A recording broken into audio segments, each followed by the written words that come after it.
Xops Engine vient d'être publié, au moins le code d'une preview pour principalement les développeurs.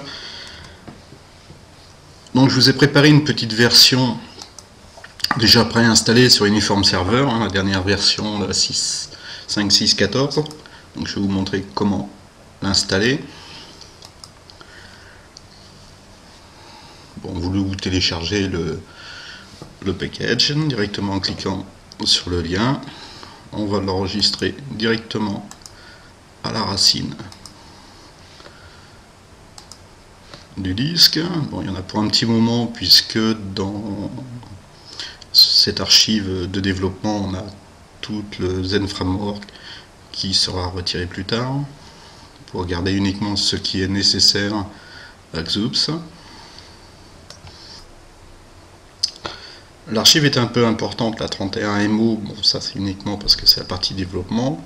Bon, je viens de télécharger donc mon archive, je vais aller chercher sur mon disque, sur C où je l'ai mis, donc il est là, donc on va l'extraire à la racine de son disque C, je vous montrerai après ce qu'il faut modifier. Bien, cela prend un peu de temps pour dézipper l'archive. Donc voilà, on y est.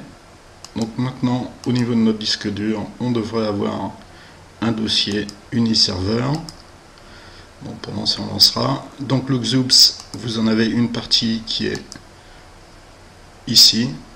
Donc on voit par contre qu'on a certains dossiers qui n'y sont plus, au plat, thème. Il se trouve donc dans un espace sécurisé. Ici, bon, on était un petit peu habitué avec Exhaustive Source Data. Bon, là, on a des dossiers en plus. Pour lancer le serveur, on clique sur Start. On a une petite sys-tray, on va le lancer.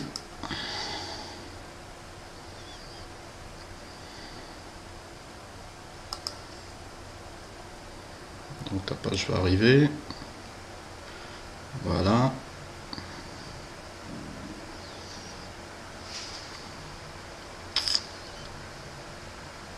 Ensuite, on va cliquer sur Xogin 3A et on va avoir notre Xops 3.0 Preview qui va s'ouvrir. Pour se connecter, on va prendre système root user. Donc on voit qu'on a deux systèmes de connexion, un admin et un super admin.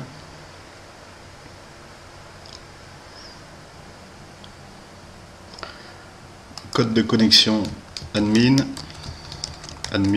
ensuite le captcha qui est très sensible, pas trop visible d'ailleurs, donc ça ce sera changé, je vous rappelle c'est une version uniquement de développement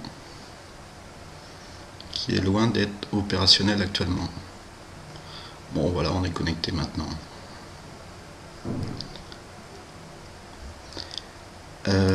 Si vous voulez changer de disque, ce qu'il y a à modifier, ça se trouve dans main de fil, et on voit que il est très succinct maintenant.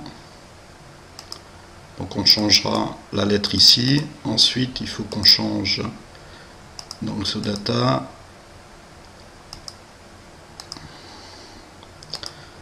Les fichiers de config qui sont ici.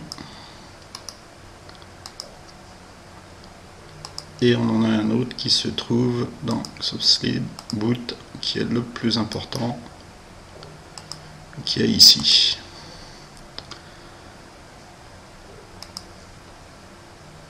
Donc voilà comment installer rapidement Xogin sur un serveur qui fonctionne très bien avec les dernières technologies. Merci.